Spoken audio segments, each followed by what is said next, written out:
Welcome back to the While We Wait podcast. If you're new here, welcome. If you're returning, welcome back. My name is Winter and I am your host. I am a 23-year-old cisgendered Black woman living in America, and I have been practicing celibacy and have been in a state of abstaining from sex for 2 years. On my 24th birthday, it will be my 3rd year. I'll be entering my 3rd year. Now, before we start the podcast, I would like to remind you all that this podcast is a labor of love. And if you learn anything, if you smile, if you laugh, if you just are made to feel better or think a little bit deeper after listening to this podcast, please consider leaving a donation, a tip, a gratitude and appreciation dollar. Those help me out so much. They keep the podcast running smoothly. They help me invest in better materials and production equipment to provide you all with a podcast of high quality. If you would like to leave a donation, a tip, or a gratitude dollar, please either Cash App me at $lilsnowbabe. That's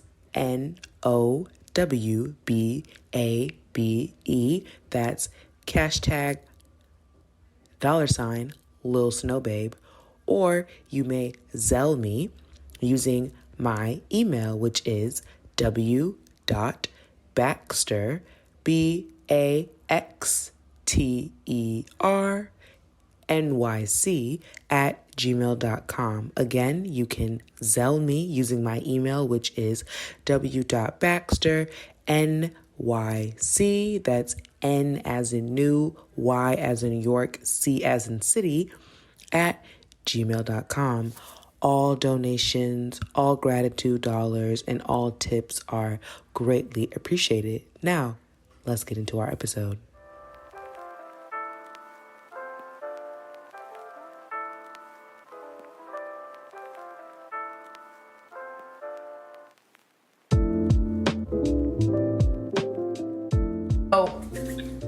First, we're just going to ask you to just introduce yourself to the While We Wait podcast audience and family, because you are truly the first official conversation of my In Conversation series. Yay! I love being the first. Well, I am Zanya Sachet Harris. I am the founder of Healthy. Currently, it's a tea brand, but it's really just a lifestyle. But it's based around zodiac signs and healing with herbs. And I also have a 9-to-5, like the rest of us millennials, trying to get it. And I met Winter on Twitter. Shout out to Twitter. Twitter's where I meet everyone. All the time. I was just like, yo, she has such a good following. Like, I need to follow this girl. What's so crazy, too, is when I first got on Twitter, I was really not a Twitter person. I was sort of an anti-Twitter person for a while. I was much more Tumblr and, like, Instagram. Correct. And it's because they had, like, a limit count or something, like a count. A text count or character count. Yeah. Yeah, so I just wasn't into it. So I was always like... I was like, yeah. But then I saw it and I was like, you know what it was? Spiritual Twitter is what got me to Twitter. Instagram. It's crazy. You know, so crazy. I want to say that for myself, but like I know it's not the truth. I know what really got me into Twitter, honestly, was the jokes. Like I was like, this app is actually pretty funny if I'm on it long enough. That too. It was just different entertainment. I was like, okay, I like this. Well, the people, I always say, you know, every platform has its own kind of people. Although many people or many of a certain kind of person may be across, you know, the 3 big platforms, which I honestly have changed, because I was going to say Instagram, Snapchat, and Twitter, but that's now changed to more so maybe probably TikTok, Twitter, and Instagram. But I would throw in Clubhouse too. If people have a Clubhouse, they've kind of abandoned their Instagram, vice versa.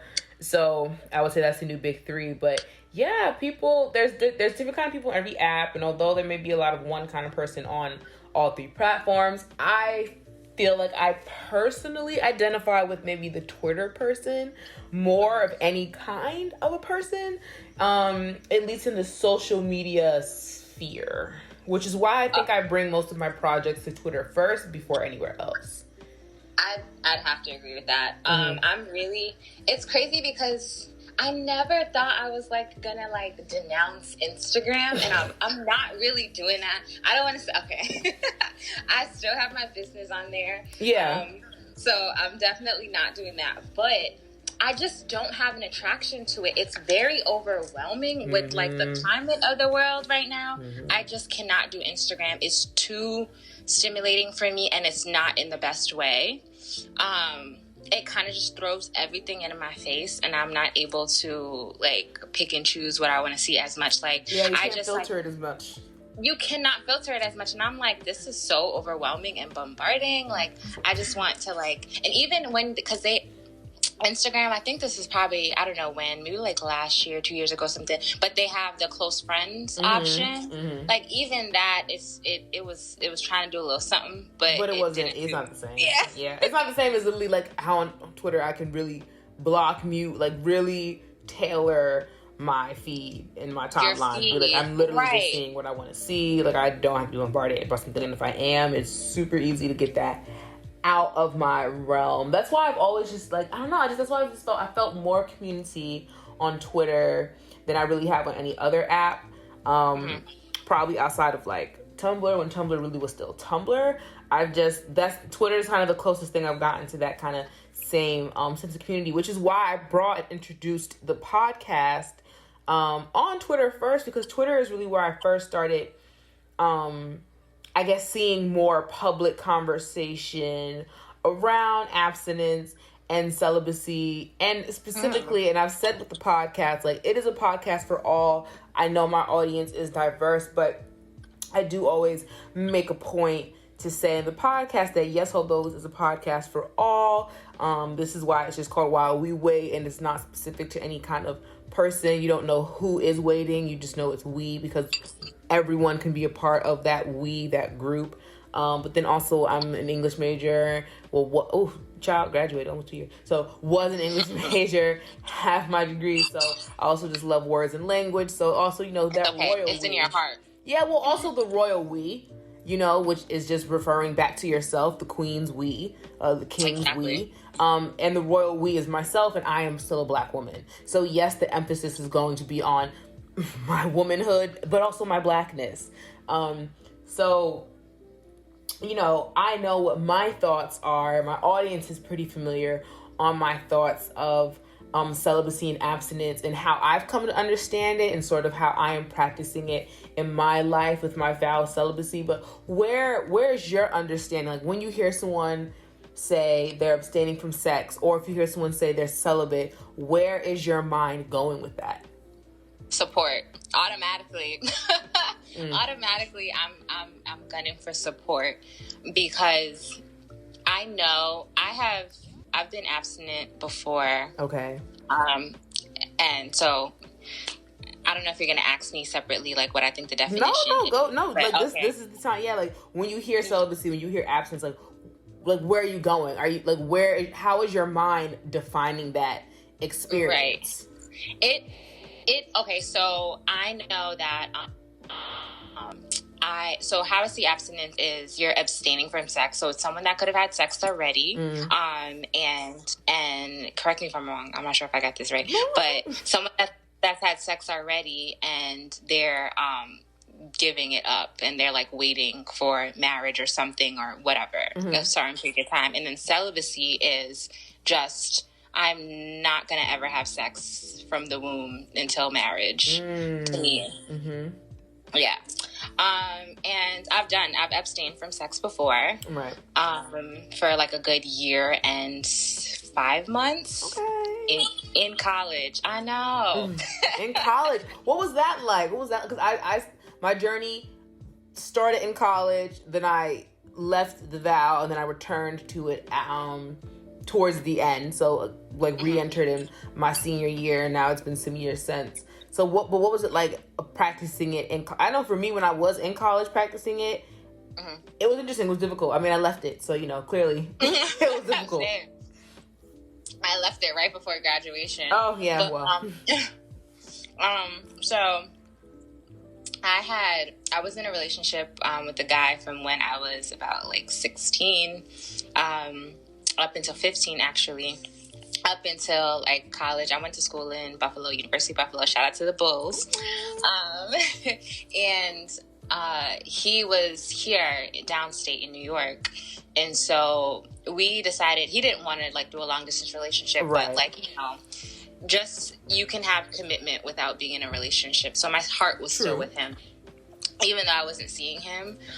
So I just decided that like I was like, okay, even if he's not going to do that, I need to like focus anyways. I know nobody but him. I don't really care to have anybody but him. This is like me.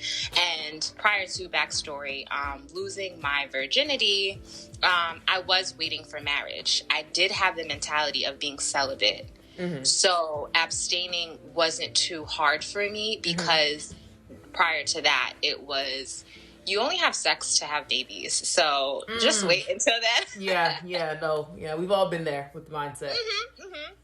And then I found out, I was like, oh, I see why people like this. Yep. That's literally how it happens. You're like, are you sure it's just for babies? Because I feel like there's a way to do this, without the baby part. Like, girl, it's fun. We should do that, right? And they're like, no, you would know. And you're like, why not though? It's fun. Invite me to the next podcast when we talk anti-abstinence. Listen. Because I got that too. Hey. But, so I waited and then, I was with this one person, and so I was just like, you know what, let me just like focus and everything. And I kind of just like, I would see him periodically, and we had a relationship where we didn't necessarily have to have sex to have fun or to relate to each other because of we're very deep. And so it just kind of like blew by, and FaceTimes and just outings and stuff like that. And like, we were busy. He was grinding. I was grinding in school. And then we didn't talk for a while anyhow.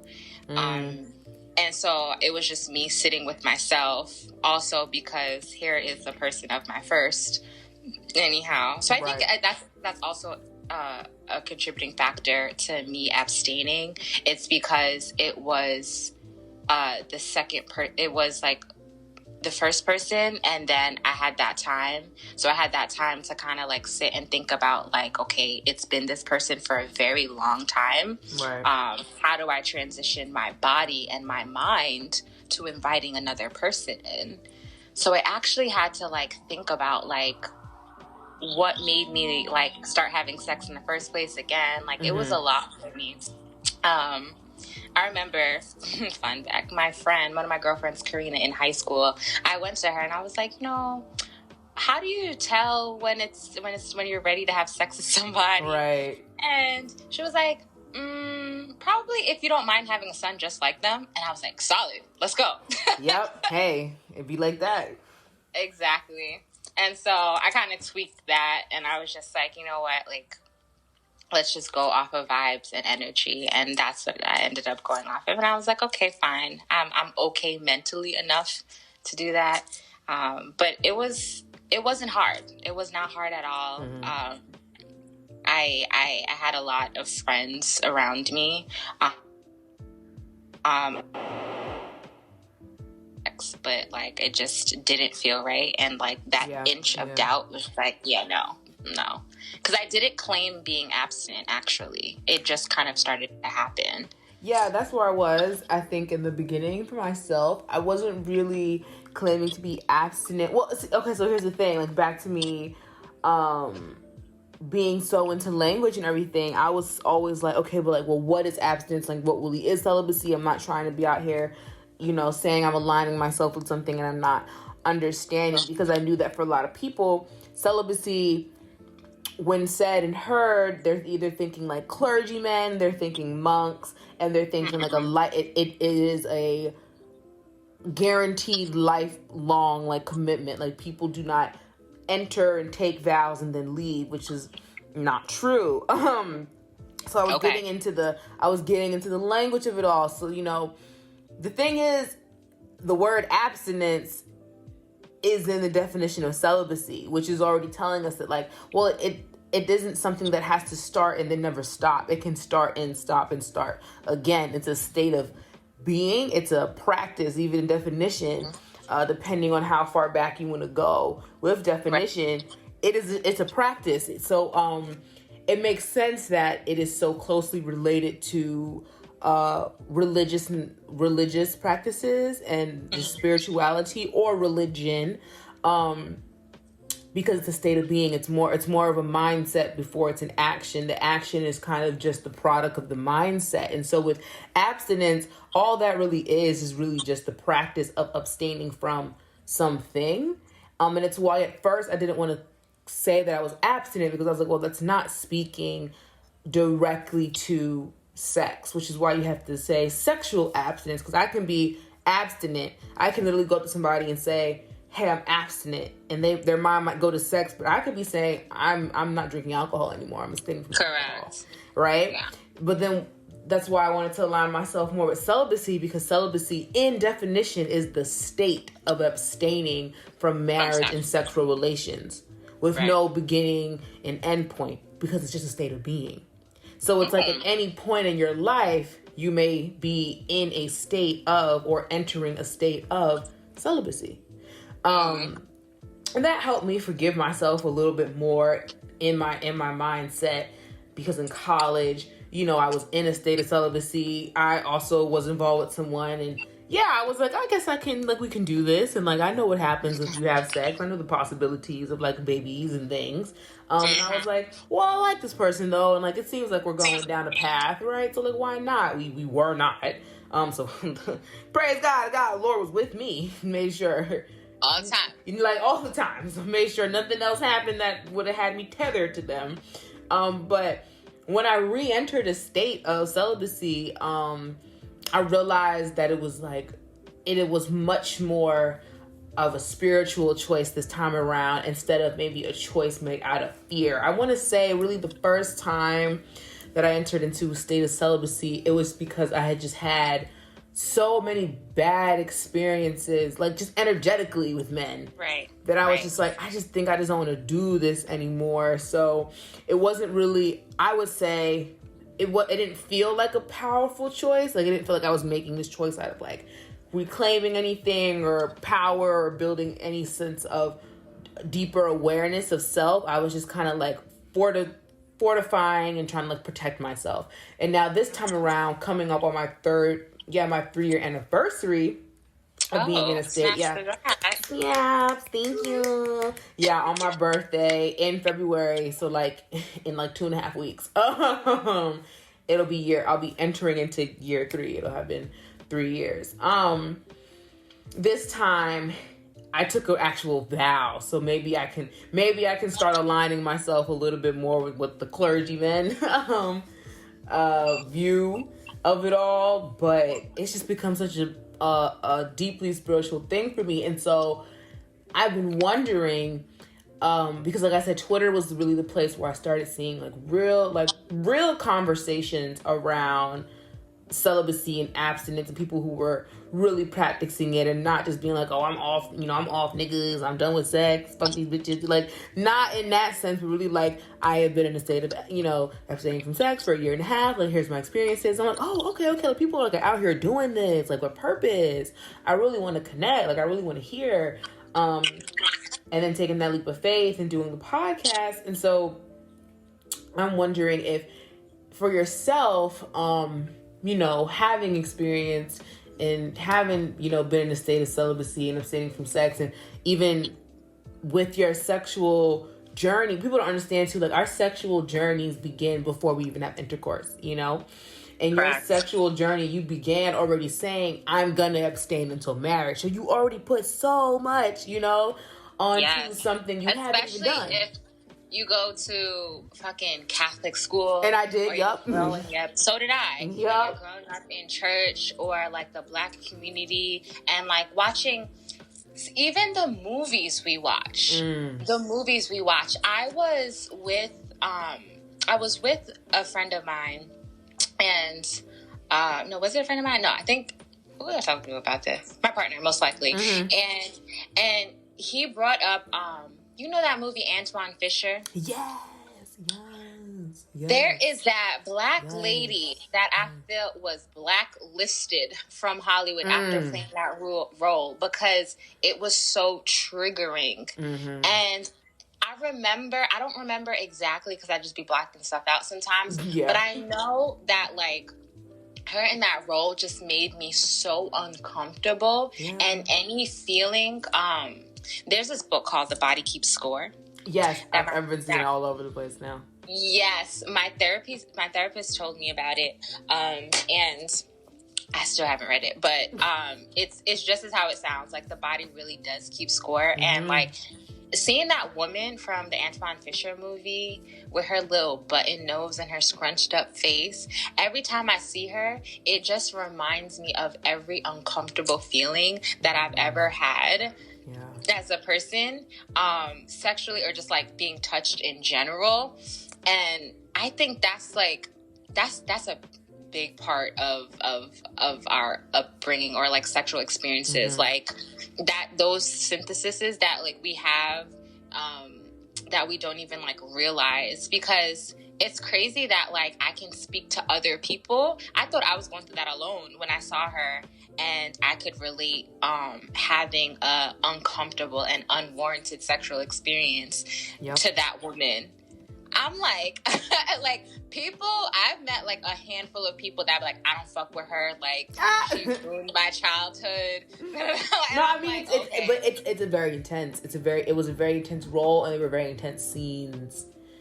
Yeah, I feel like that shouldn't have been, like, for that to be circulating in the Black community with things that could and could not be going on, and from someone that looks like a figure of ours.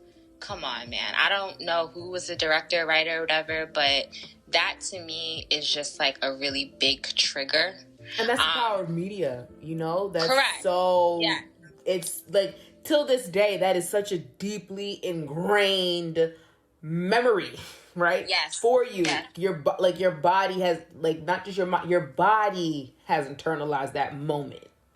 And for so many people. But the optimist in me is saying, you know, everything does happen for a reason. I don't believe that there are anything called coincidences. Oh, so remembering that has, like, up until my 27 years of life, is like, okay, I can use that to be like, why does this make me feel so uncomfortable? And that's what ended up happening years down the line. So probably around when I was like 23, 24, when we did have that conversation, my partner and I, the first time, it was like, okay, there's something here. Like we both had an experience here. So what was the question? Oh, I was also going to ask you about how spirituality aligns with your oath to celibacy. Oh man, wow. My spirituality, because you know, I've been on a journey. I've been on a journey recently. I've been really returning to myself. I have altars in my room. I'm forever always venerating my ancestors and really uplifting them, and I've been, you know, speaking to my Order You More, which is really just speaking to yourself, because, you know. Ashe to that. Hey, thank you. Ashe. I received that. And so, I think, I take that back. I know that once I took a vow of celibacy, something just clicked. And I've been trying to find the language to express what it was that clicked, and I haven't found it yet, which means that I had to do a little more sitting with self to find the language. But for sake of a conversation and also to have an explorative moment right now, maybe I'll find it, is that by centering myself in my life, making the conscious choice to do what I felt was most necessary to practice an extreme and radical self-discipline and self-mastery, I would return from whence I came. And I've always felt a tug, a pulling from a source that I could not identify that I can now identify. Okay, so it was like a rebirth for you? It was very much a shedding of skin. Okay. And, I feel that. Yeah, and stepping into anew. I've entered a completely different world. I've been telling people, like, just what I started attracting to myself once I took a vow of celibacy. It was so profound. It was just like, so you're aligning in your purpose now. Which means you really, really, really were out of line. And that's nothing.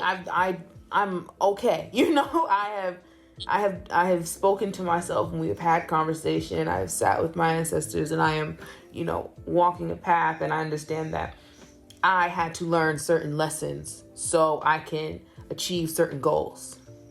Because if I don't have the knowledge, how am I going to shepherd others, including myself? That is so beautiful. I love that. I really love that. So I wanted to ask about that specifically because I know that there's times, even in a relationship, I will abstain from sex. If I feel like my sexual partner, like his energy is off and it's just not aligning with certain things. Like, it's funny, last year, 2020, a lot of my girlfriends were saying like, I think it was probably the hood healer Amani that mentioned it. Something along the lines like, you got that like no dick glow or something like that. Yeah, it's real. Yeah. The no dick glow is real. It's a different kind of glow. It's a real thing. And like, so sex is, I think people are really, maybe it's because we're ushering into the age of Aquarius and like so far out of the age of Pisces. I think that people are not operating in their lower and their like root chakras as much. And it's not as much material things. It's really about like energy, like Aquarius ruled by, what is it? Uranus or Saturn? I don't remember, but like they're a little bit more out there, like knowledge based rather than like the material stuff. And so I think that just internally, like intrinsically, we were all just kind of wanting for more, something deeper than the physical touch. And we were forced to notice things. I've heard guy friends of mine and girlfriends say like, my energy was drained from that person after sex. Or, I've also had friends like that have mentioned like, okay, like you're having sex with this person and like your ORV doesn't fuck with them. So it does not. You get into a car accident because they're playing you. The way I've been like snatched out of situations and like was really like, I don't understand. This is love my life. This is terrible. But like the moment, the second later, being shown exactly why, I'm like, oh my God, thank God. Oh Jesus, like woo, child, woo. I'm like, I don't know who pulled me out from under that person, but thank you, because oh my God, demon, that was a demon. Like that man was a demon. And you're happy that you get pulled out. If some people get ushered out, grace ass ancestors, my Orbeez, my protectors, they just come how they want it. They be like, well, we don't got time for that. Yeah, I haven't really had too many graceful experiences. I be getting dragged out. And that's fine, because that's my hard-headed ass be needing anyway. They drag me by my edges, honey. They drag me. I just be like, this is really like, the girl was just like, are you not embarrassed? Like, this is, like, that's how I be feeling. I be like, this is embarrassing. Like, I am embarrassed. I'm like, oh my God, why is that happening? And they're like, because you don't listen. And correct. if he had nicely taken you out of the situation, you would have been making excuses. Wouldn't have gotten it, would have been sending a text. No. So yes, we had to literally flip a table. Yeah. And I always know. So that's why I was like, I want to ask her that, because we definitely need to shed light on that, because a lot of people doubt themselves. And, like, I definitely look for, like, how I feel after having sex. Do I feel like I'm Michelle Obama, or like I could take over the world, or do I feel like I need a nap? Yeah. Like, I don't want a nap after that. Yeah, you're not supposed to be tired from sex. Sex is supposed to be... I mean, you think about sex, too, and people are like, oh, I feel worn out. I'm like, why? If it's the most high energy thing you could possibly be doing, because it can create life. Yep. How is that an exhausting... That doesn't make sense. That when it's just like, that logically does not make sense to me, yet we have made that the norm. Exactly. And so that's what I'm saying. Like, coming out of the age of Pisces, like, I feel like that was the norm then. And now it's just like, okay, who empowers me? Like, how do I feel? Like, my sexual partner will ask me, like, how do you feel after having sex? And, based on that conversation, we know what it is. Yeah. And I think that is very, very important. And if not, that has led to me abstaining. Because I'm just like, okay, hold on, something's not right here. I got a pimple on my nose, my cheek. What's going on here? I don't usually get pimples. No. Who that? That's not me. That's you. No, I'm just kidding. But sometimes it is. But sometimes it is. And our energy, I think that's another, like, being in this state and now, like, going on years, like, not, like, there is truly a no-knit glow, but there's also love. So a lot of my sexual partners, and majority of them have been men. So honestly, it was really the men that would say this the most, is that they've always felt like I was, like, really woo-woo, their words, when it came to sex, because I was like, like, you don't have to, like, penetrate me for us to experience, like, something. Right. And they were always like, what the fuck are you talking about? Like, girl, like, no. But I was always able to get them to open up. I was always able to get them to achieve, reach, experience these really, like, explosive orgasms without having to penetrate me. Because I think I take that back. I know that when I really started to have sex, it was much more tantric in nature than it was phallocentric and, like, penetrative focused. Yeah, I know. I was always very into, like, what happens if we just, like, rub each other's arms in this way and, like, hold our hand? Like, I was always very, like, what if we just, like, look at each other's eyes really intense? I mean, like, I was always... Oh, I agree. I was always like that. Some people call it a tease. Yeah, but for me, I'm like, no. I'm like, this is... No, I'm like, no, but this is the sex. I'm like, no. I'm like, the penetration is, like, that's, like, the last step. I'm like... And I'm like, it's not even really the important step, really. And I feel personally, really, it's not even really the important step unless we really are trying to have a baby. I'm being honest. Correct. If we're really not, then no. No, we can, but I'm telling you, like, that is not the part of focus that you all think it should be. Or that people have made it to be. So I've always been much more tantric in nature when it came to sex. I've even gotten partners to chant with me. I've just always been able just to be like, oh girl, me too. Yeah, I've always been like, we should just, like, try something different. And I'm like, I really mean it. And it's funny, like, people think it's like, oh, I'm like, no, but, like, I'm like, if you just try, like, I'm telling you, it's gonna change your mind. And then it does. And now they're all into whatever. And I'm like, that's so funny. See, I told you, like, you was focused. I want to share. Thing. Okay, so I know that's not what we're. Share. No, this is what we're talking about. Oh.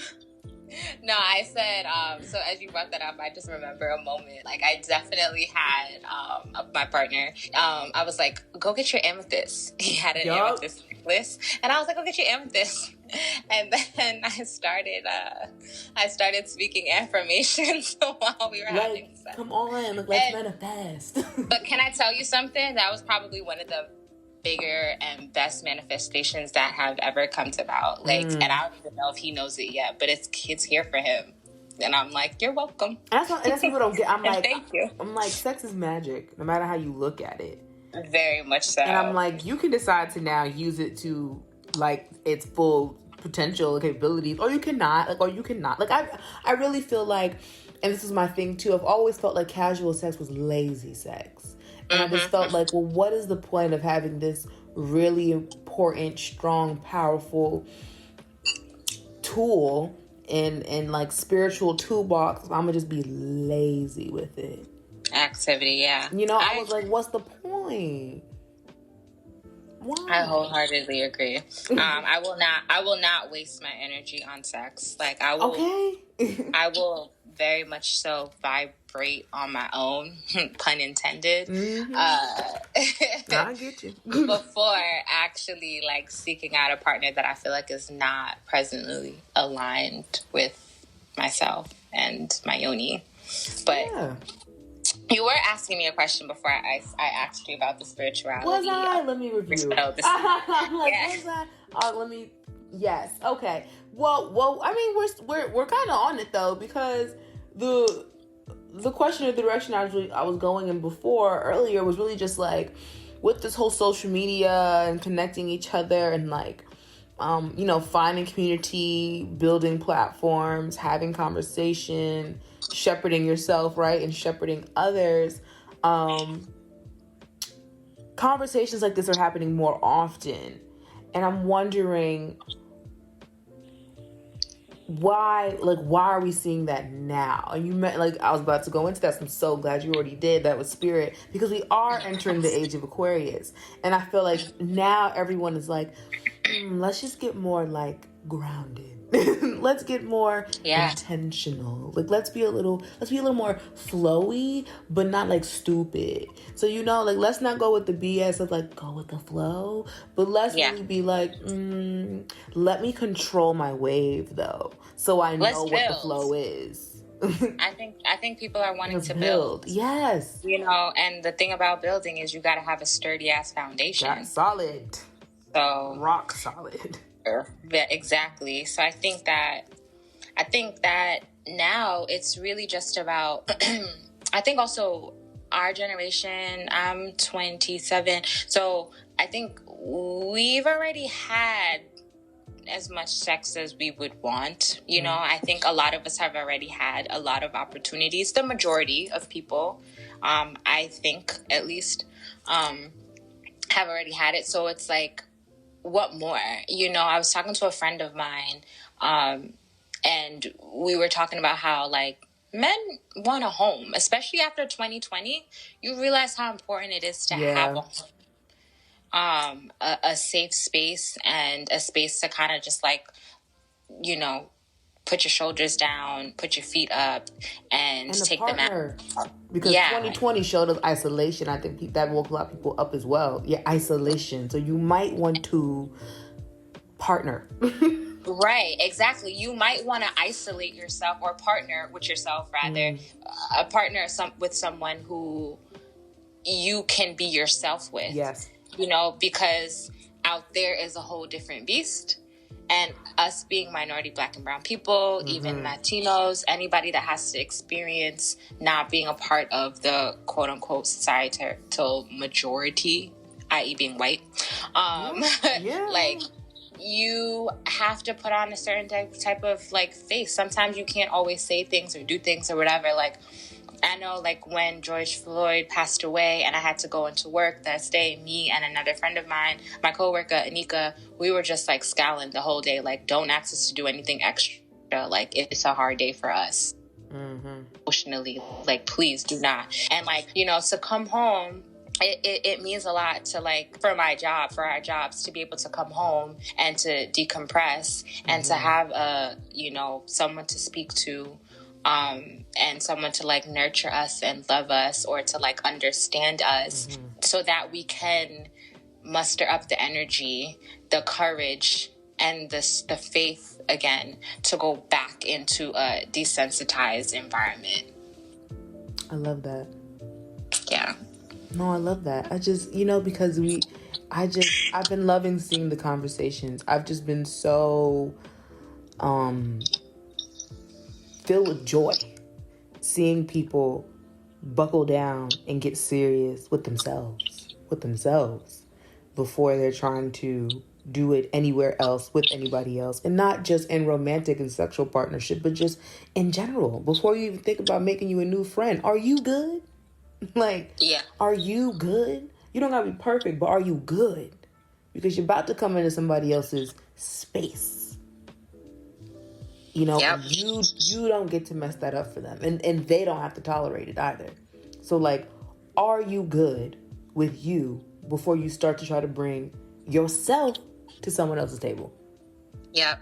Because they already set out the plates, they already put out the food, and they pouring the wine, and you don't even have a coaster right now for the tea you specially requested, so you're in the way. And that's how I felt. That was something that helped. I really felt like it was people coming to my table, specially requesting things, and then couldn't even put the napkin down. And it's like, oh, excuse me. You see that I have made a table, okay? And I am seated here, and I am well fed. And now you are requesting something that, first of all, wasn't even on the menu. And then I give it to you, I grant it to you, and you don't even have the nerve to get a coaster that is set on the table. No, you get up from my table and you leave.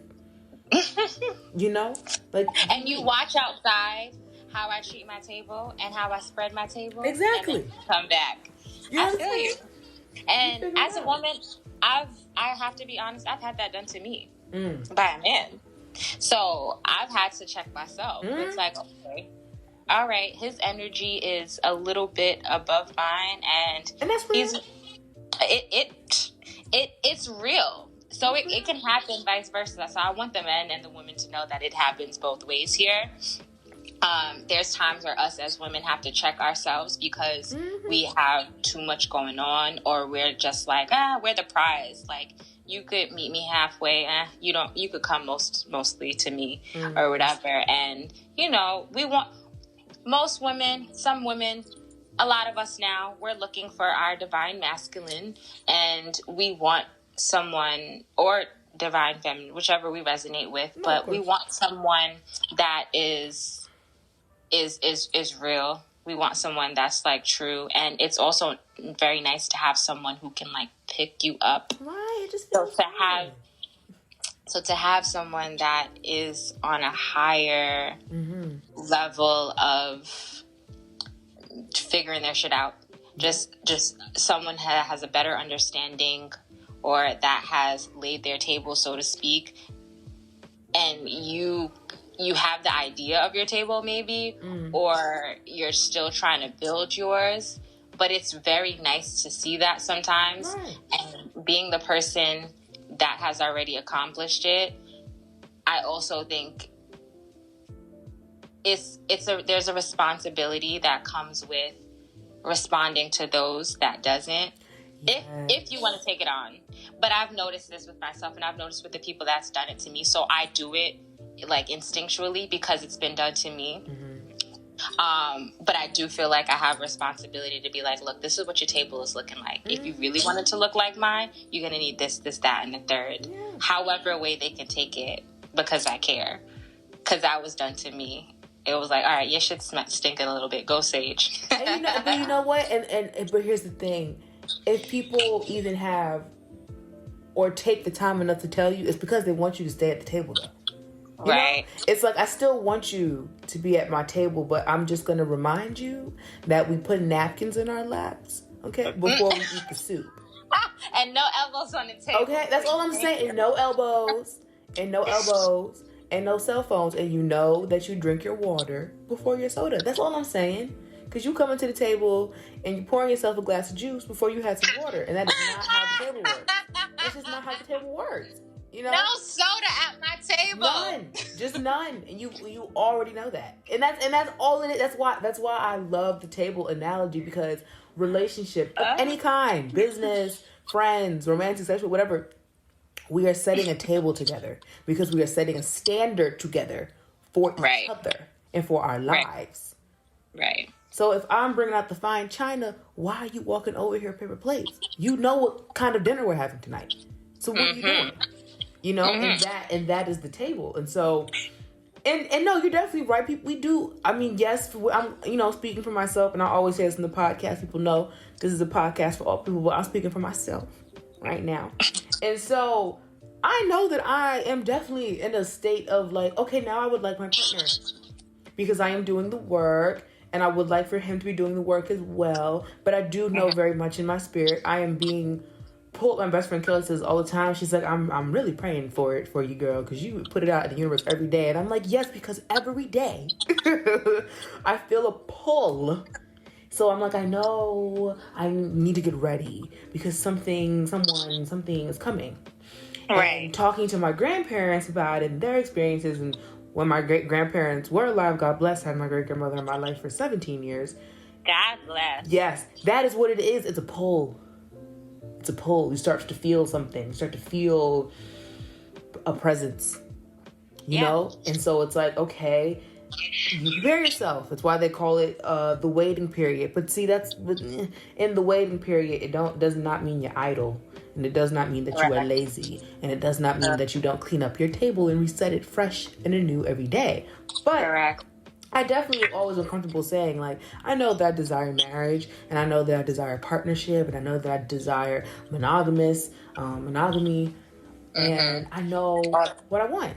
And I know I'm young and I'm 23. But when I usually have conversations... Yeah, when I have conversations with people, it's interesting because... They're like, oh, but you're only like 23. And I'm like, oh, and I have set my table. You have not, but I have. And that's all it is. That's true. And that's all it is. And I recently read that, like, it's funny because I was thinking to myself, I was talking to one of my coworkers, and I mentioned how, like, I always have leftovers. I always have leftovers when I cook. And I feel like it's because I'm used to cooking for two. And I exactly. And it's the same thing with, like, even I read also, like, if you're a woman and you're waiting for, like, a man and stuff like that, like, even down to the bedside tables, put two instead of one. You know what I'm saying? Prepare your space for your man. Clear your space. And I think that's really important. And it's interesting that you say that because in the waiting period, it's not just being single, right? It's a preparation period. I like to use the word intentional. And I think it's really important to be intentional with it, with everything that you want, and how you use the word. And so, like, I would like to be intentional about the space that I'm creating. I would like to be intentional about the dinner that I'm making, intentional about everything in the period of waiting. I never say that. I know you posted something where, like, I'm single until I'm married. And my mom tried saying that shit to me. And I'm just like, I'm just me. Like, I don't want to claim it when I'm married. Oh, yeah, definitely. I guess that. But, like, I'm just me. I don't even claim being, like, single. I am Zanya. And when I have a partner, it is me and or them, and that's it. The relationship is there before we meet each other, quite frankly. Which is why we met each other. So that's what I tell myself. Which is why we met each other. I mean... Because when you think about it, right, when you go down the line, when I think about my grandparents, think about my great-grandparents, think about my parents, think about the reason y'all met each other, like, clearly there was something already pre-established there. Now, y'all had to dig deep and figure it out and find it, but it was already there. Like, it was already there, even though you didn't know each other existed until that Monday y'all met. But it was already there, is the point. You guys just had to attract, and that's what I'm saying. Like, I think, too, especially, like, being a woman... being a black woman, I do want to specify this. Being a dark-skinned black woman. For the Kelly Rowlands. Yes, thank you. We love it. Having these conversations are really important to me because I don't think that people expect us to have these conversations.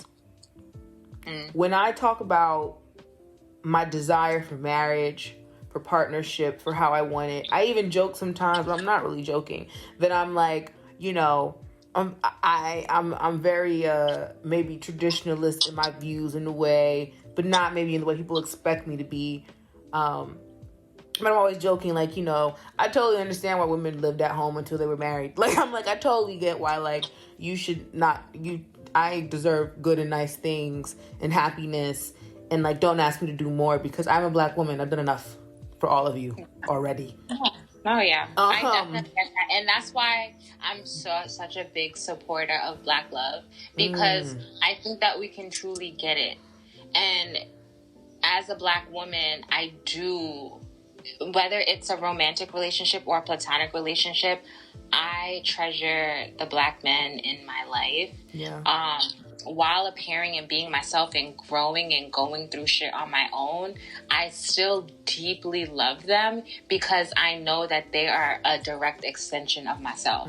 So the pain that I feel or the happiness that I feel, I know that it's being shared in some way.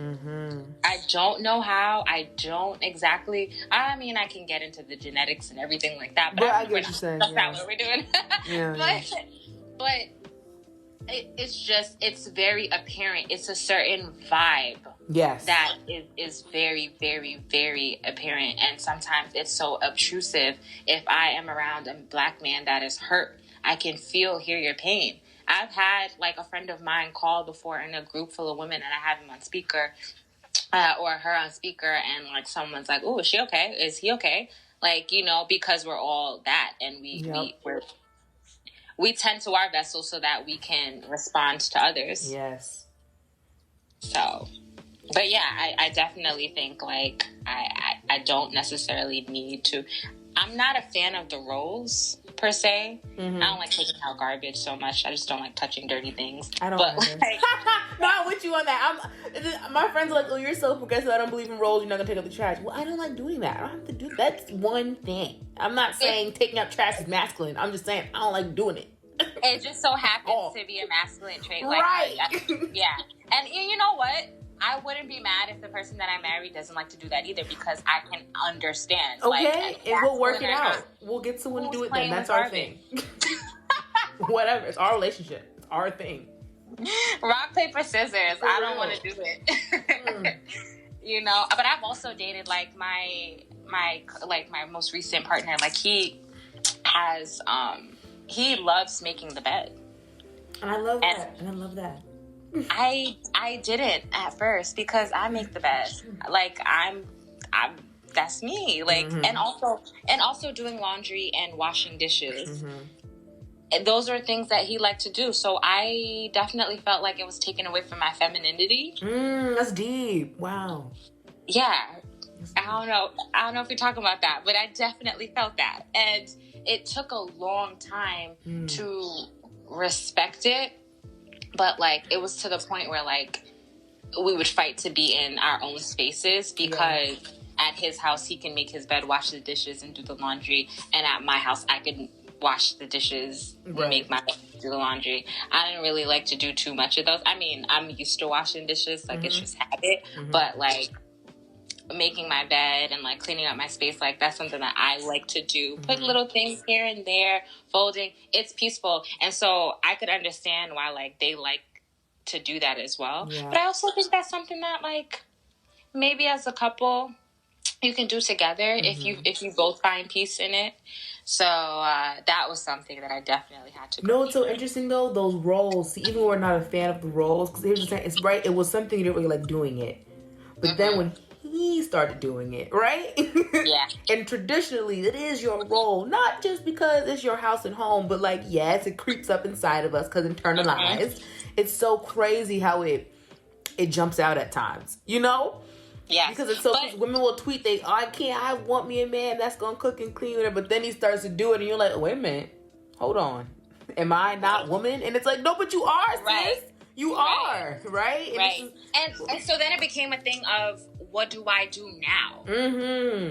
But Black women are so not used to rest, though. See how you were getting rest? Relationship. Yeah. Exactly. And he used to say to me, he was like, you can't just sit down. You can't just read a book. You can't just stand up. Triggered! No, I cannot, because the world has told me I can't. No, I can't. I don't know what that is. I'm like, no, it's actually a little less comfortable. Right, like you're making me anxious. May I please do a thing? Stuff. Girl, I used to sweat. I'm with you. I don't even my friends are trying to teach me how to even like ask for help because I am a tropical Aquarius and Sidereal Capricorn. So like asking for help doesn't exist in my mind. So when people, especially in partnership, are like rest, I'm like, what? Why? Like, why? But then also my role is so ingrained to be of servitude, to not rest. It's kind of how we were brought up. So I ended up having to unlearn that because if you let it go, like that's one of the things that I do think us as Black women can let go. When you are trying to like establish a relationship with a partner and they're doing something of that caliber for you, it seems simple, but it goes deep, obviously, because look at what just happened in this conversation. Like it got real deep. Listeners wouldn't even think it was going to go over there. Yes, we did. We went all the way there. We went there. But it's like, it's something that was very hard. And it's hard because in society, again, we're taught and we're out there and we're not, when we're home, we're supposed to be at home. Like the womb is home. Like your comfort zone is home. Like your mind is home. Like you're supposed to be in your layer, your safe space. So you don't want to like feel like you always have to be doing something. It's nice to like be able to actually ask your partner for help. Hey, can you help me do the laundry? Hey, can you make dinner? I don't feel well. I'm actually tired. I want a foot massage. I need a back massage. Even that like the I need versus, I've also been through that, like the I need versus the I want. In the relationship, like I don't need your help, I want your help. Like that is something, especially in Black relationships, that I think is really, because if you need it, then it's like, okay, like your crutch, codependency, but if I want it, I'm lowering all walls, all barriers, and I'm saying like, come be one with me in this thing that I find to be precious to me, and that like I don't accept help for or whatever. So yeah. No, hey, listen, we got deep, we got deep, and this is I'm definitely having you back on the podcast. We need a part 2, 3 to I don't know 9, like a hidden colors or some shit. But we're gonna go deep. We're gonna dive deeper. But before we end this conversation and the podcast, please remind the listeners of While We Wait who you are, where they can find you, where they can connect with you, because I know you've said some things that have really resonated deeply with people and they might want to continue the conversation with you. Yes. Okay, so I am Zanya Sachet Harris, the founder of Healthea, HEALTHEA _ on Instagram. A tea business that's made specifically based off of your zodiac signs or other illnesses. I mix them all on my own, all natural herbs. So yeah, check it out. And also on Instagram, my personal page is at No Hard Feelings Love Zan, XAN. So No Hard Feelings Love Zan. Perfect. And if you're listening on Apple Podcasts, all of that information will also be in the show notes. And if you're listening on YouTube, it'll be on the screen as it was being said. So you can make sure you tap in, because we all need to be building community. We all need to be with each other. I feel like anyone who listens to this podcast finds a friend. I know someone has listened today and found a friend in you, so I'm so grateful for that. Thank you for agreeing to be a guest and the first guest of season 2. So like you any and every tone. time with her. I love community. My birthday is December 26th, first day of Kwanzaa. Period. Okay, Kwanzaa lady. Yeah, so we're gonna get back into it. We're gonna get deeper. We're definitely gonna do a part 2 because you were just a dream. This is wonderful. This is the idea, interview. So thank you. Thank you. Thank you for listening to While We Wait, the podcast about Abstinence and Celibacy. If you have enjoyed today's podcast, please make sure that you have left a review. Leave us 5 stars, please. Make sure you leave a review. It really helps us. And leave us a thumbs up if you are listening to us on YouTube. If you would like to leave a love donation, a tip, or $1 because I made you holla, you can check the show notes where all the information can be found. You may donate via Cash App. The cash tag is $lilsnowbabe. That is $LILSN,